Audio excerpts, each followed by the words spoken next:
Hey, everybody. Oh, thank you. Clapping before you've even seen all this stuff. That's very, very kind of you.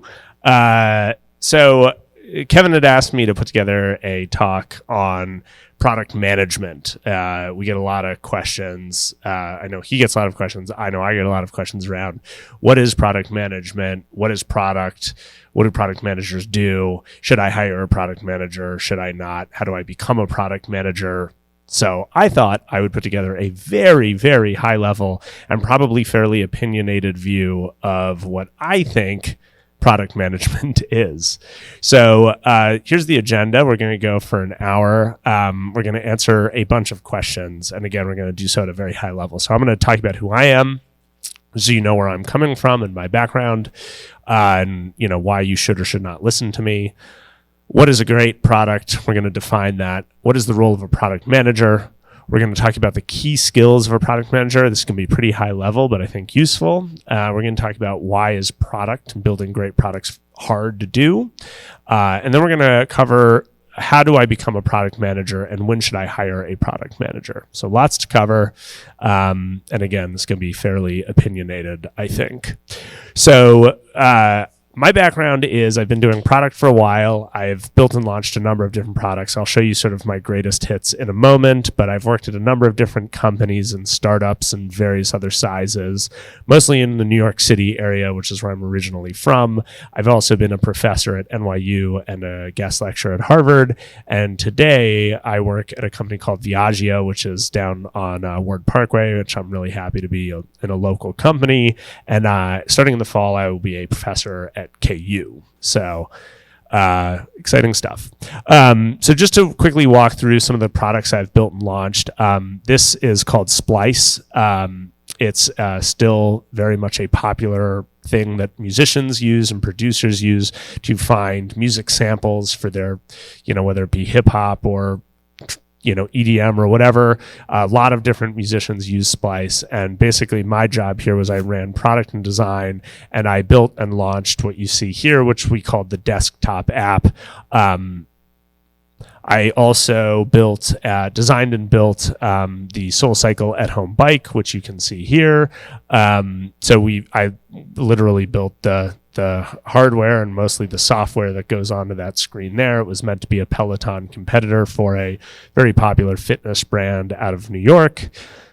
I was the chief product officer with Deepak Chopra, and we built and launched the Chopra meditation app. I'm pretty proud of this one because I think it's made an impact on a lot of people's lives. This is probably the one product I've built outside of maybe Splice that most people have either seen or heard of, and the one that I get the most of like, oh, I really love that product. You built that product? And I can definitely tell you I built it because if you download the app and you listen to the unguided meditation section, you'll notice that the person who's made the music for it is me, and my face is in there. So it's definitely my app. You can also see here, I'm pretty proud of this, that back when I took this screenshot, which is now maybe 2 or 3 months ago, it had about 33,000 reviews and an average of 4.9 stars, which was pretty cool. And right before I did Viaggio, I was the chief product officer at a company called Tetra Insights, which is an enterprise product that does qualitative data analysis for user research. So it was a really fun gig. It was basically earlier stage startup, and I helped them raise their Series A, and then I helped them basically rebuild almost from scratch the entire system. But as you can see here, I'm not going to get into what it does exactly, but it's a highly complex enterprise product. And then this is my modular synthesizer in my basement at home. It's my true love. I love this thing so much. I mean, I also love my wife and kids, but one of the main reasons why I love Kansas City is you have all this space, which back in New York, that was not so. So this is what I've done with my space. So let's talk about what a great product is, because product management obviously has a lot to do with products. So if you've seen this before, this is something that comes out of a book by a guy named Marty Kagan, who wrote this book called Inspired. I think is just one of the best books. I will put it in a future, you'll see it in a future slide as a recommended reading. But the way he talks about what is great product is it's the intersection between desirable, feasible, and viable. So how do you build a great product if you're in product management? Well, a great product, so let me back up here. A great product is desirable to customers and users. People actually want the thing. It's feasible to build and to maintain, and it's viable to operate and scale as a business. As I think we have learned with a number of startups that started to fail right after the Fed raised rates, viability was really not something that people were maybe as focused on when they could raise a lot of venture capital. But a great product really has to be at the intersection of all three of those things. And the key to building a great product is iteration and learning. If you have ever tried to build a product and you've put it out there, you've learned that it sucks. And it always sucks. We'll talk about why in a minute, but iteration and learning is the name of the game.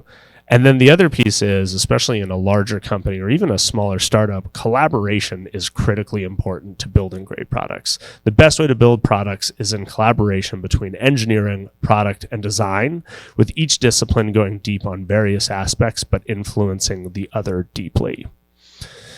The other thing is building great products looks very different at different stages, right? So if you think about, let's take a product that, just came out, right? It's totally new. You're really at that 0 to 1 stage. You don't really have any users, customers, or revenue yet. And you're just starting out, right? Then if all things go well, you begin to get early adopters. This is the early people using your product. They hopefully love it and tell all their friends about it, whatever. And all of a sudden you start to see usage or revenue or whatever your metric is tick way up. That's product market fit. Then you've got to think about scaling, right? And this is often, most people get to product market fit and they're like, oh, scaling will take care of itself. It's actually not true. Scaling is a very different set of things you need to be thinking about and concerned about than potentially product market fit stage. And then you get into maturity, right? And I know Kevin can vouch for this, but a mature product line, when you talk to product managers at very large companies, it's like they're talking a whole nother language. They're talking about portfolios and minor movement of buttons and things like that actually make giant impacts for a mature product, but you would never think about at a 0 to 1 stage. So I think it's really important to understand that building great products actually looks fundamentally different at these different stages. This is something I've had to learn the hard way. I think a lot of people have. Another key distinction that I have come back to again and again, and I think just makes total sense from my experience, is consumer versus enterprise products. These are very, very different beasts. This is a consumer product. This is an enterprise product. This, I'd spend a whole lot more, for example, on branding, understanding who the customer is in a really deep, almost psychological way. Whereas this product is clearly all about helping someone get something done, right? The way in which you go to market with consumer versus enterprise can be completely different. There has been some convergence over the last, I'd say, 5 or 6 years with user experience and whatnot, but really they're still very different beasts. So I think it's really helpful to understand that great consumer product doesn't necessarily translate to great enterprise product and vice versa. I've often seen people hire great consumer product people into enterprise settings or the other way around, and it can be a really rough time. So let's talk about the role of a product manager specifically. So the way I think about a product manager, and this is definitely debatable, but I think the most important thing to understand about a product manager is that they should be the glue that holds it all together, right? Ultimately, your job as a product manager is to build the best product possible. So what that means is if you think back to what it means to build a great product, you're really responsible for the collaboration and the iteration that is actually going on and trying to drive that. And I think the best way to do that is to really hold yourself responsible for the why, right? You're always the person who's talking about the why you're doing it or questioning the why you're doing it. Number 2 is that you need to own where the product is going if you're doing product management. But I want to make this distinction because when I got into product management, especially when I used to do a lot of lecturing up at Harvard. I would do it at the MBA program. And a lot of them would come up to me and say, I want to be a product manager because it's like being a mini CEO. It's not like being a mini CEO.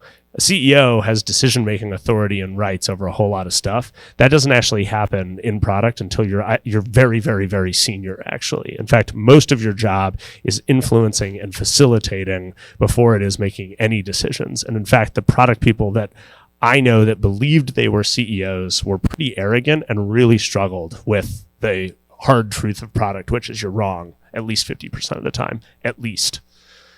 The third piece is facilitating how to get there. So talk about a little bit about what I think are the key skills of product. This is from a book called Product Management in Practice by my good friend, Matt LeMay.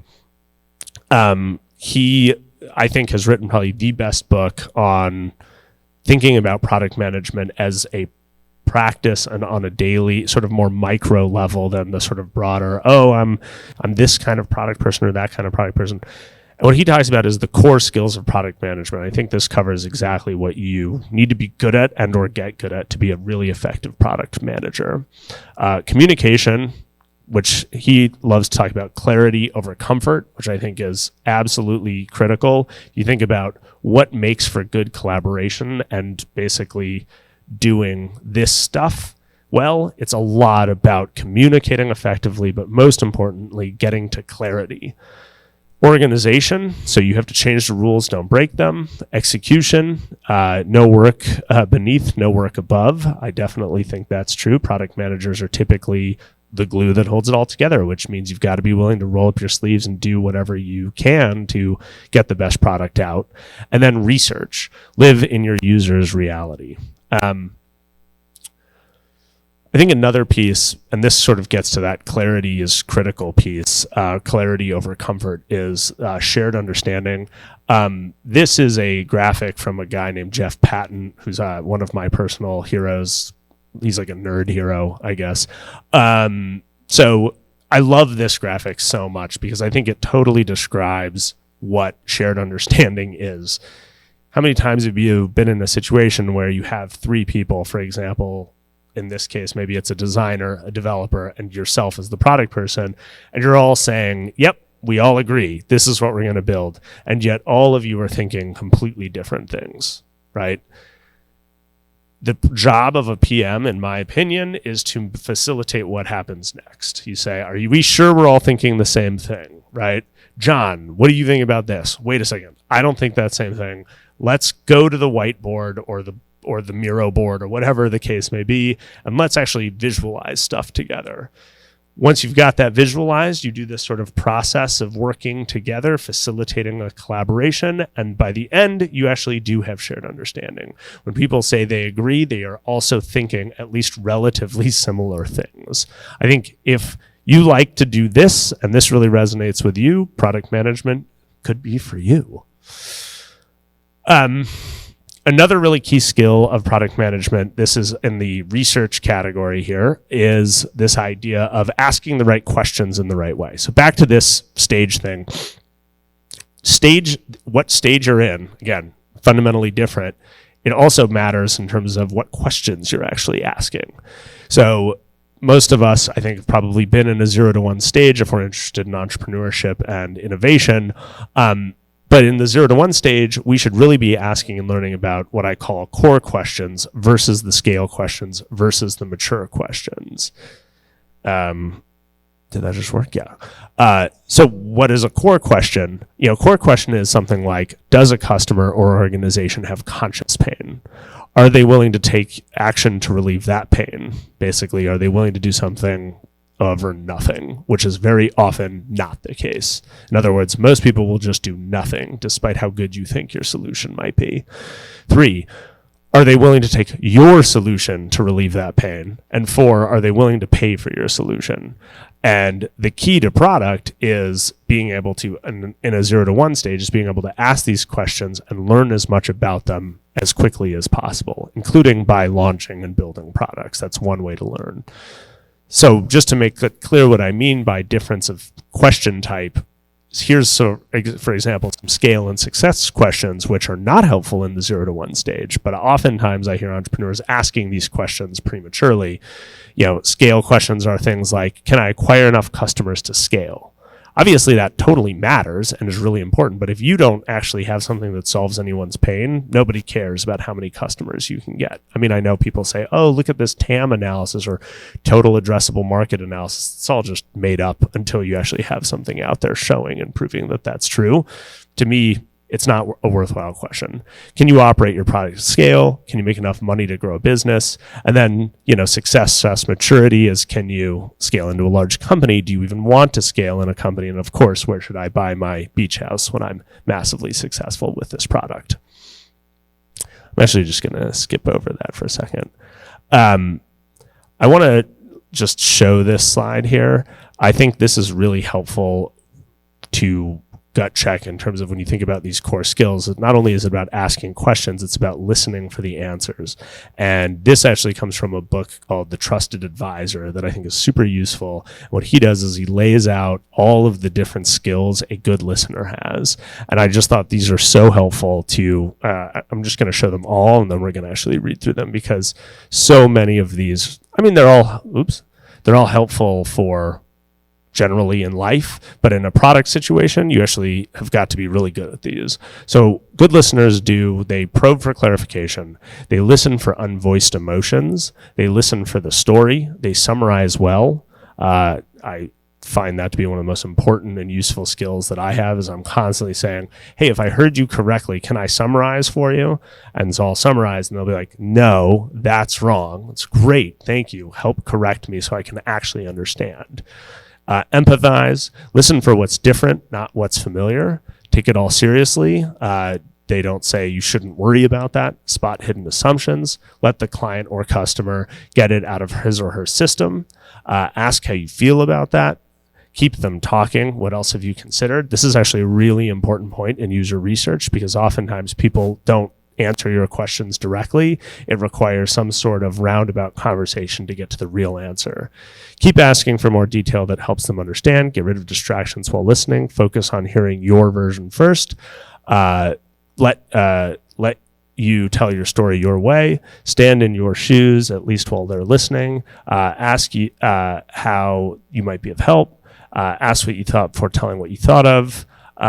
Look at the client or the customer as they speak. That's pretty important, although these days people kind of forget about that. Look for congruity or incongruity between what the customer says or how their gestures and postures. I think that's a very helpful one. Make it seem as if the customer is the only thing that matters and that they have all the time in the world. Encourage by nodding or giving a slight smile. Sometimes that's useful. And be aware of the body movement, moving around, shaking legs, fiddling, etc., while you're listening to another. The other key skill that I don't see a lot of people talking about, but I think is critically important, is what I call product vision. I tried to look for like a cool graphic, but I kind of think this summarizes it. It's the dimension that combines all dimensions. This is from a old movie poster. A product vision is really looking at a product and being able to see all sorts of different layers of that product. So this is a really good example. This is actually from a client of mine now that is working on onboarding for their app. And one of the things that we did is, and I do this with everybody, literally everyone, is I always say, okay, let's go find the best in class example, right? Who do you want to be like? Then, it's typically something like, oh, these beautiful apps, Headspace, whatever. Then what I do is I actually have them take screenshots of every single screen in the process. So this is actually every single screen that exists in Headspace's onboarding. And what product vision is being able to take this and look at it and actually see, how did they think about business value in this piece of the product? How did they think about user value? How did they think about user goals? How did they think about desirability, right? What makes this desirable? Well, I would say the branding, right? That's one obvious one. How's the user experience, right? Looking at this for user experience understanding. Technical feasibility, right? Product with product vision, so to speak, you're typically able to look at things and start to realize, oh, wait a second, I start to understand they probably used a CMS for this. They're probably doing some A/B testing on this piece, whatever. So you start to realize one level deeper on the technical piece.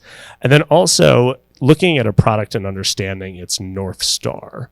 So this one is one that may be a little confusing, but basically, we'll talk about competitors in a second, but for me, a key product skill is being able to look at this and understand where's Headspace actually going, right? Like, where do they want to end up? Because that's going to be super important and helpful as you start to analyze and understand products. So for me, and this is actually a skill that you can all do yourselves, and I think it's incredibly valuable, period, whether you want to be in product or not. I try and teach everyone to do this.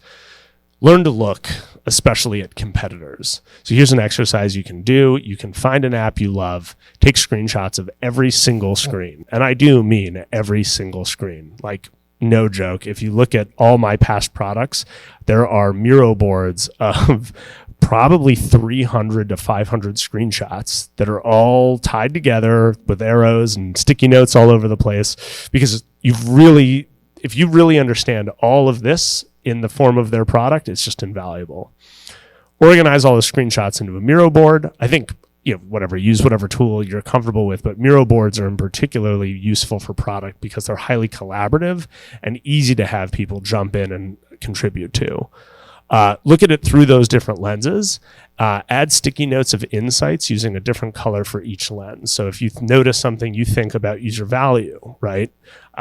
You notice something about maybe the user goals or desirability, use different colors to just put them on the screens, right? Again, this is in a Miro board. If you've seen that or heard of it, it's super useful for that. And then when you're done with it, especially if you want to get better at it, I would show that analysis to other people, right? A product person, a UX designer, a developer, a CEO, you'll be shocked to see what they see, right? They're going to look at it very differently than you did.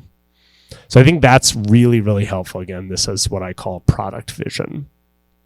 So that for me is sort of, if we think about at a high level, the key skills of a product person, those would be what I think are most important.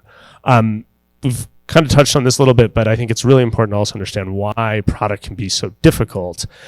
This is the book I was talking about. This is Marty Kagan's Inspired. That's the second edition. And in it, he talks about what I think is the most profound understanding of why product is hard I've ever seen, which he calls the 2 inconvenient truths of product. They are: 1, at least half of your ideas or features will not work or will not deliver the desired outcome.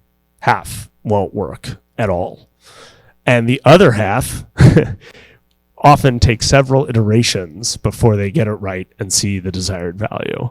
That is a very, very tough role to be in charge of, right? This is like the I'm always wrong, but I need to understand how and why role, which is also why I often tell MBAs, this isn't for you.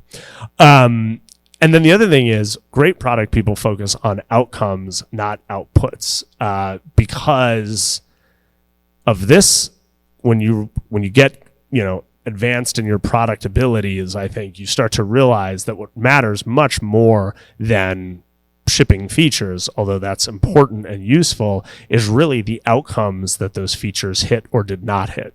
This is, I think, this is also from Jeff Patton, but I think really describes the world of product well, which is, as a product person, you know that there's a certain situation going on right now. Maybe people are unhappy, whatever, right? You have all these ideas, right? Lots of people on the team have ideas about how we could solve it, whether there's products or features or enhancements or whatever.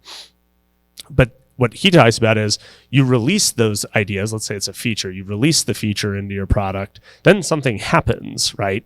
Some people are happy about it. Some people don't really care. Other people are actually still mad about it, right? But the key is, rather than thinking about all the products and features you're going to build, think and focus on the outcomes.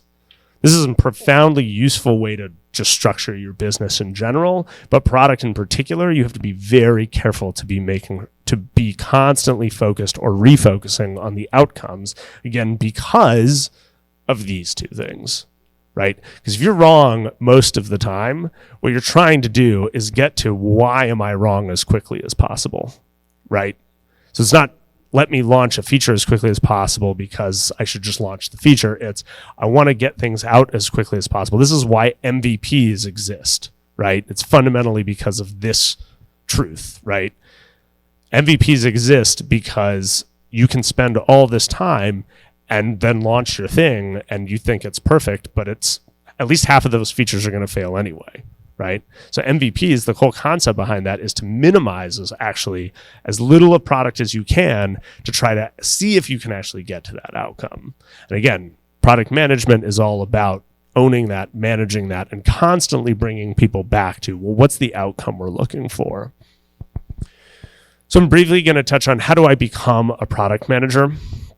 So I split this up into two things, like how do I become one if I already work for a company? How do I become one if I want to just start that as a career outside of the company? So if you already work for a company, I think there's lots of opportunities to do this kind of work. Now that you have a sense of kind of what it is, you can start to look for it. I would warn you, though, that project management and product management are two very different things. This is a little bit simplifying, but project management typically cares about how the work is done, and product has to care about why and where the work is going. Oftentimes there's overlap, especially in a startup. You may need a product manager that can do the project management, but oftentimes in larger companies, they have wholly dedicated project management functions, which is great. Just that I want to be clear that when you look for opportunities to do that product management work, people will often say, oh, cool, go talk to the project managers. That can be helpful sometimes. I think one thing that a lot of people that I've seen or have mentored and come into the product profession, they've started by owning the creation of something new, like a new service for their company. So I think if you've got an innovation arm or you've got something interesting there, it can be super useful to volunteer your time or just to get involved there. Another thing, though, that would be invaluable is helping to implement a new tool. You're going to learn a lot about how a tool works or an enterprise product works, in particular if you work for a larger company, if you're looking at implementing a new tool. So this is going to be maybe the most controversial point of the night. If you really want to get into product and you have no prior experience, you may be tempted to think, oh, I could join an early stage startup. And the early stage startups you might know may be like, yeah, come to us, we'll pay you nothing and you'll learn a lot. In my experience, over having built and done a lot of different startups at various stages, I don't think that's a good call. And it's for these two reasons. This is not always the case, obviously. There's always exceptions to this rule, but the key to getting into any profession is to learn as much as possible in a high quality environment. Early stage startups are often not high quality learning environments for you and your profession. What you're learning is a lot of great hard lessons about the world, but you're not necessarily learning a lot about product. The other thing is it lacks support and can be very hard for you, especially as an early stage product person, to know what you did wrong. So this is what I mean. If you don't know what you did wrong, it's very hard to actually learn from that. So again, a little controversial, but I think for those of you who are saying, I want to get into product, I actually think early stage startups especially can be very, very risky. Maybe it shouldn't say don't. It should just say, know the risks. Has anyone seen Avenue Q? I have no idea if this reference makes any sense to anybody. Okay. There was a musical on Broadway starring a bunch of puppets called Avenue Q, but it was an adult musical. So these puppets were having sex and doing all sorts of other stuff on stage. And it was hilarious. And at the time, it was extremely apparently didn't make it to Kansas City. Not a surprise. So, this is like the talk of the town in New York for a while. Everyone was like, oh my God, did you see Avenue Q? They're puppets having sex on stage. What? Nowadays it'd be like, yeah, whatever, it's 2023. But back then, there was this great song in it called I Wish I Could Go Back to College. It's very cute. You should check it out. So should I go back to college, i.e. should I go to product school? Should I go into these product accelerators? I think I have seen mixed results from that from the people that I've talked to. I have not hired a single person that has gone to one of those. It's not saying that I wouldn't, but I would definitely think that they're varying. There's a lot of variability in quality, and also I think getting the right experience in that way can be very hard because, as you can tell from this talk, being in product is a pretty vague thing. It still is pretty vague, even though it's kind of a profession that has, I would say, advanced significantly over the last 10, 15 years. It's still fairly broad and still fairly wide. In fact, I think Airbnb recently started all this controversy by saying we no longer have product managers. And everyone was like, oh my God, you don't have product managers. And they're like, well, actually, I guess we do, but they're really business focused. So, there's a lot of variability out there. And so what I would say is if you are going to do a program, it can be helpful, it can be useful, but just make sure that you do a quality check beforehand. And then for those of you who are in a position to hire or thinking about hiring a product manager, how should you think about it? I think the first thing to ask yourself is who are you? Who am I? What is your background? What do you lack? And I want to throw this out there. What is your working genius? We're not going to get into this too much, but I think if you're interested in what that means, it's one of the most useful ways to understand how and who to hire. But for a product perspective, if all of the things I've just said are completely foreign to you, you probably don't have a lot of product in your background or product thinking in your background. That's fine. Just recognize that and know what to look for. Also, what do you lack? Oftentimes people identify, we need to ship features faster. That's not necessarily a product manager that you need. Okay, that's oftentimes what people tell me in terms of, I need a product person. I go, well, why? They're like, because we're slow. It's like, okay, speeding people up is not necessarily what a product manager would do. That's probably more a project manager or a scrum master or whatever other roles that exist for that kind of operational efficiency. So really asking yourself, what do I lack? And being truthful about that, I think, is useful. The other thing I think is if you're going to hire someone to do product, make sure that you get someone with the right stage experience, right? As we've talked about now a bunch of times, this is fundamentally different at different stages. And some people have spanned a bunch of different stages, and that's awesome. But if you're hiring someone that is, for example, I'm going to make up a company. I'm not going to make it up. I'm going to just make up an example here of like H&R Block. H&R Block exists squarely in this category. They've been around a long time. They have giant product portfolios. They have problems that you can't even imagine because of their scale. And you're trying to hire that PM for a 0 to 1 stage product. Giant risk, right? Not saying you shouldn't do it, but just know that that is a huge risk because they truly don't know how to move at the speed of a 0 to 1 stage, right? Again, in maturity, for example, you have tons of data to help you validate decisions. In 0 to 1, it's like no data, and you're basically operating off gut and qualitative stuff all the time. So again, just think about what stage are you at and what are you trying to get the right person for that. We're not going to actually go into that right now. The last thing I'll leave you with is sort of my 3 books to read about this. We've talked about this. We've talked about both these books, but again, Inspired by Marty Kagan, I think is one of the most useful books about understanding product and what product management is. Product management, let me rephrase. Inspired is really helpful to understand like the broadest sense of the discipline of all product and how it all works. Product management and practice is, I think, great to understanding what a product manager does on the day-to-day and gives you great advice for how to do it. And then this other book is a little bit out of left field, but I think really useful to understand because, again, if you think about a product manager's job is to be the glue that holds it all together. Oftentimes, this comes down to how the organization works and how the organization is structured. So to me, using a book like this has been really helpful in my own career. It's called The Advantage, and the little subtitle is Why Organizational Health Trumps Everything Else in Business. And basically what Patrick Lencioni talks about here is what does a healthy organization or a healthy team look like? And I found that to be incredibly valuable as I've built out products, because ultimately it's typically come down to, especially with the larger companies I've worked with, the health of the team and the health of the company.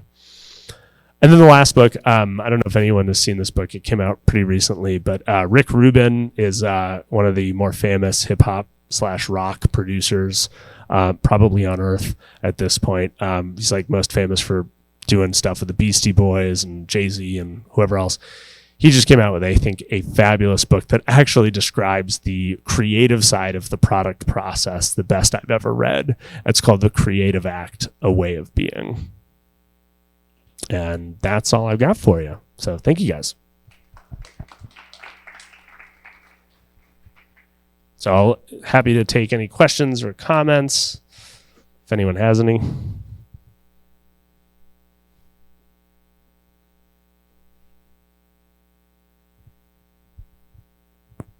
to make right now. Do I give the mic to Rich or do I ask my question first?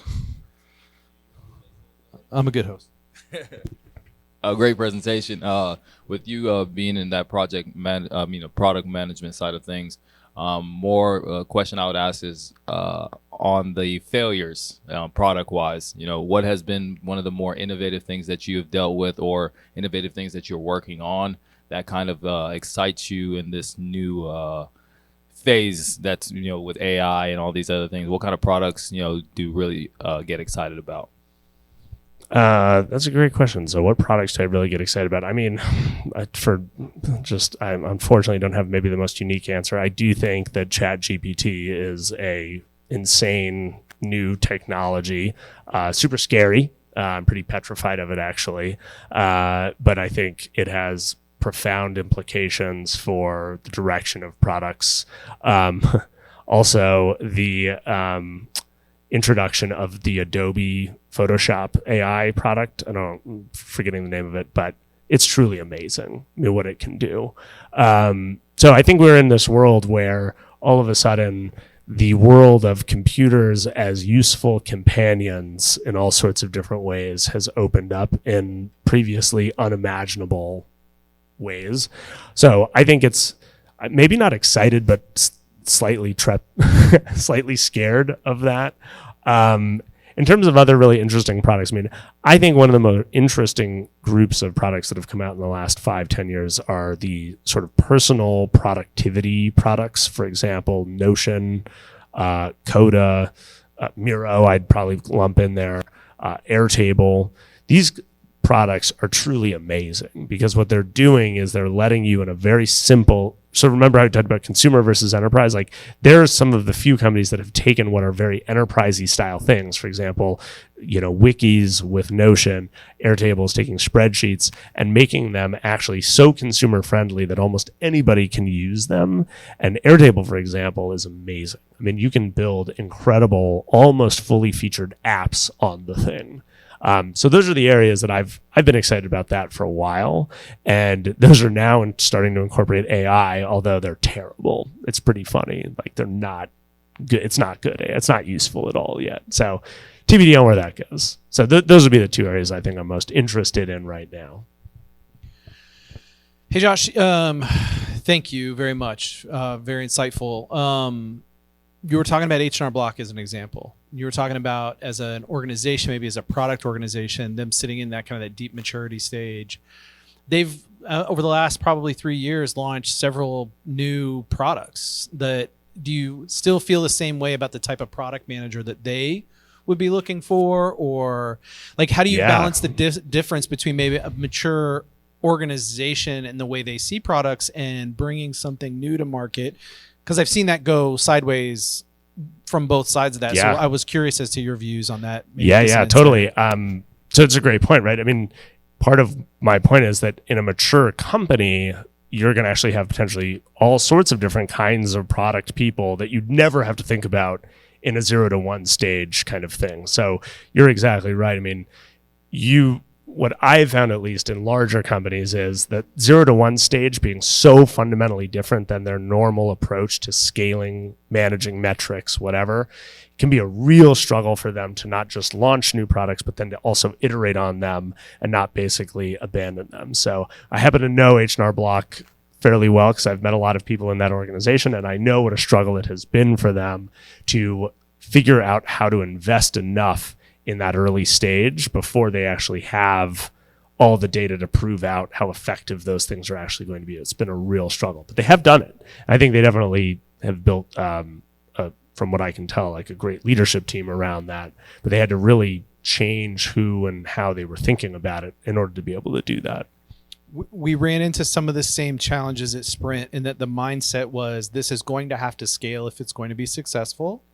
So we need to build everything in order for it to scale before we put it out at all. Yeah. And that's, I think, the dilemma I see a lot of even early stage founders are in is that they feel like they need to build more because they need to build what's going to scale instead of, to your point earlier, test it all. Yeah. Like test the features for the outcomes, not launch features for output. So I thought that was a really important point, and I see that in a lot of big companies, that seems to be the dilemma. Yeah, I've actually seen it the opposite. I've seen, I remember many years ago, I was working with a health tech incubator, and they'd actually built a couple of successful ones. And then because they literally separated them out, they had a totally separate building. They didn't even call themselves part of that company, right? I mean, this was a whole trend back then. They actually launched a really successful like neonatal care app that was starting to really pick up traction. And then the insurance company that had helped fund it basically flooded it with their customers and their database. And actually the whole app collapsed.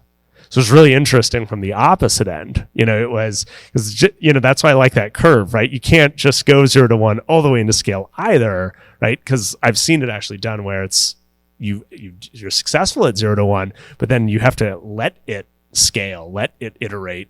Otherwise, you can just crush these things as well. Anybody else? Any other questions while we've got Josh?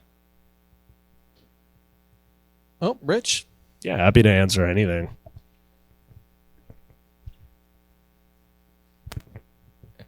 With what you were talking about with AI and those different type of things, I know you spoke on the fact that it's kind of more concerning, but do you also see that the possibilities for somebody like you said in a product manager side of things, where visionaries or people that you can take words, for instance, with prompts and AIs, do you think that it's something that now it's going to now push product management and like features and products and things like that faster, and that's why you think that the possibility of higher quality products coming out now better with better adaptability and things like that, and kind of what Kevin was talking about, seeing the test run of scalability and things like that beforehand. Do you think that that can also happen too, especially for product managers?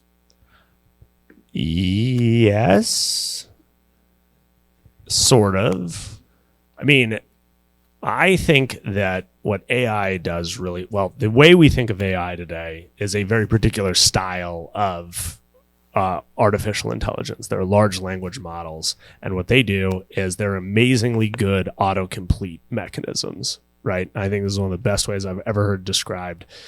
It's basically constantly guessing what the best next word is for it to sound good, right?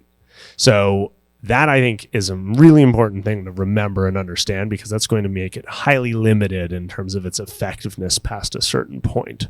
So if you take code, for example, we actually talk about this at Viaggio a lot. The code examples that ChatGPT will give you can get you places, but they will not get you to quality, actually, oftentimes, because what is going on is you're asking it to do all this stuff for you. And if you don't understand what you're doing, you're going to repeat the mistakes that are also in that code, right? Because again, all it cares about is looking good, right? And that's all this AI really wants. It's believability. So I think from the product perspective, yes, it'll change product a little bit, but I think it's still going to be the question of great product people that have done the work and have been through it are still going to kind of be doing what they're doing for quite some time. I do think that the Adobe stuff is really fascinating, because when you start to think about it in terms of applied to AI, to UI and to screens and screen design, that's where things I think get fascinating, because that's where you could see some much more rapid iteration from just a product person, right? But I always come back to, you still need a UX designer to tell you why things worked or they didn't, right? Just because I can generate 40 different types of form for a screen and put it in front of 200 users thanks to user testing overnight, I still don't know how to interpret the results effectively, right? That's why I would still use a UX designer. So I think, yes, it'll change things, but not as much as we'd like to maybe think. Hello. Okay. Hello. You're talking kind of about the 0 to 1 stage for like products and stuff like that. Like, in your experience, what has kind of been the best, I guess, for like an MVP or something starting out? How are you gauging that it's a feature that someone wants to use per se when you've never even put it out there? You know what I mean? Are you talking to users beforehand? Are you kind of asking them, is this something they want? I know you talked a little bit about finding the pain for the user, but when you're in that 0 to 1 stage, you kind of have nothing to show people. Right. You know what I mean? Yeah. So what have you kind of found? Yeah, I think it really does come down to that. It comes down to knowing how to talk and listen to people effectively. I just want to pull this up. This thing. So, just like in what you're trying to find is desirable, viable, and feasible, but at a very early stage, you don't have basically any of those things, and you really don't know how to even test for them. Instead, what I think about is talking to people so I can learn what are their problems, what is their consciousness of those problems. So this is something that is very often overlooked, and I've seen entrepreneurs in particular in the 0 to 1 stage just hope for the best, right? They'll often say, okay, people have this problem. I know they have this problem. Yeah, but does your product require them to know that they have the problem? Because oftentimes you're just telling them that they have the problem. They're like, okay, I guess so. That's not good, right? Not in the early stages. Because the other thing is your solution has to be able to address their conscious pain as well as actually solve their problems. And so when I think it's a useful framework to think about as you're starting out, thinking about getting that qualitative data before you begin actually building anything. Are you actually uncovering real problems? Are people aware of those problems, right? And then will they actually do your solution? Now, this is really, will they really do it is where you have to put out a real product and see, right? But you can do a lot of work here before that. You can always overdo it, but you can do a lot of work here in asking these questions of customers to really understand this piece. And the more you invest there in the early stage, I think the better, because when you put out your solution and you do have failure, you now have a much more rich data set to look at, even though it's qualitative, as to why. Did I answer your question at all? Okay. If not, you can also say, no, I wanted something else. Okay. I'm always happy to be told I'm wrong. Obviously, I'm in product, so it's basically part of the game. 50% of the time, right? 50% of the time, I definitely didn't hit the mark. And even if I did, it takes a couple iterations to really know that I actually hit it. So you're far more maybe humble than I am, because I'm not wrong 50% of the time. It's usually more like 40, 30% of the time, something like that. Man, if that was the case, I would be a much better product person. That's why I left product. That's why I left product, and that's why I became a CEO. Hey, but this is something I'm really opinionated on as it relates to product, and I wanted to get your perspective as well. How important or not is it for a product manager to be deep in the technology? I think it's really important. You don't need to know how to code necessarily, but I'll tell you, like, one of the products that I built and managed was a software development kit for an ad tech company called YieldMo.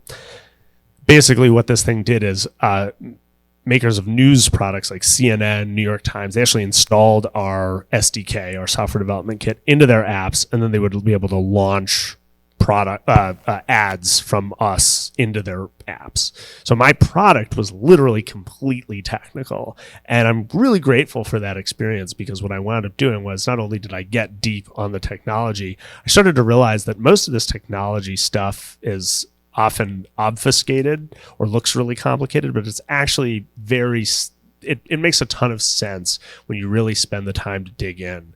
One of the things that I did in that really helped me get over my fear of technology was that I would have my developers read through their code files with me, and basically we would do code reviews together, and I would have them explain to me out loud what they were doing and why. And it was amazing, because just the act of me, I had no ability to tell them good or bad, but just the act of me sitting there being interested, I was learning a ton. But they also were like, oh man, yeah, no, wait, that's really dumb. Like, I really shouldn't have done it that way. Actually, I need to, So I would say being really deep on the technology, if you really want to be good in product, is kind of a must.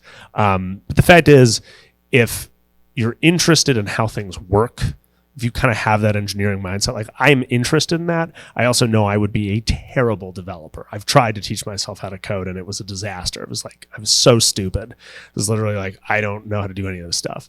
But at least I understand that I can't do it, and I understand enough to be able to talk to them. So I think, yeah, you do need to be fairly deep. And back to that product vision piece, I said technology, right? Like I can look at a thing and be like, I bet I know how they implemented this. I bet I know how they did this. This is probably the most common way to do that. And that's super helpful because as you're starting to think about how to get to the next point, you can start to understand, maybe this is how we want to think about things technologically.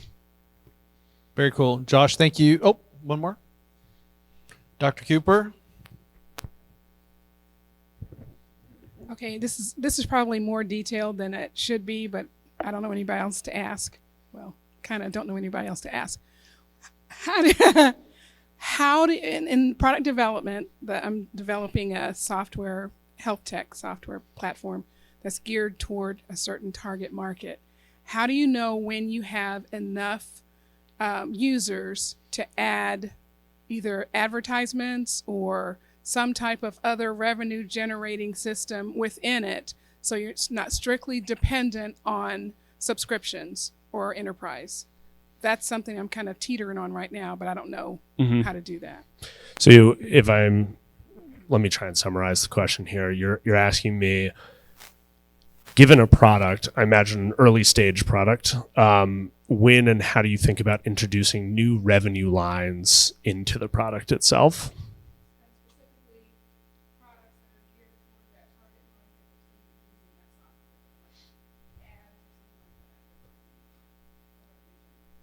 Yeah, I think the first thing that I think about when I think about revenue generation within a product is, does it add to the I'm going to use like a annoying businessy term, but the flywheel effect of your product, right? So does paying for that piece, whether it's through advertisements or whatever, actually drive all of the other pieces of the product that you want? Because if they don't, or if it doesn't really do that, then you run a potential risk of diluting your product or even ruining it, right?